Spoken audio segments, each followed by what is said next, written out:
অনেক সময় আমরা যদি কোনো কাজ এক মনে করতে থাকি তখন আশেপাশের দিকে আমাদের খুব একটা নজর থাকে না, কিন্তু এমন কিছু জিনিস বা এমন কিছু মানুষ আমাদের আশেপাশে থাকে যারা আমাদের সবসময় ক্ষতি করার চেষ্টা করতে পারে, বা হয়তো এমন কিছু লোককে আমরা এড়িয়ে যাওয়ার চেষ্টা করি যারা কিনা আমার আশেপাশে ঘুরছে, কিন্তু কখনো কখনো চোখ তাদের দিকে ঠিক চলে যায়। আর চোখ গেলে আমাদের মাথা তাদের দিকে ঘোরাতেই হবে, কারণ এটাই আমাদের একটা দৈহিক বৈশিষ্ট্য।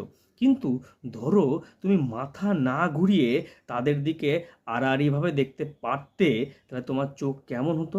তোমার চোখের আকৃতি হতো রেক্ট্যাঙ্গুলার। কারণ ছাগলের একমাত্র এই বৈশিষ্ট্য থাকে, তাদের চোখের পিউপিল একটা রেক্ট্যাঙ্গুলার শেপে থাকে এবং তারা প্রায় 320 থেকে 340 ডিগ্রি পর্যন্ত কাঁধ বা মাথা না ঘুরিয়ে তাদের আশেপাশের যে প্রেডেটার থাকে তাদের দেখতে পারে।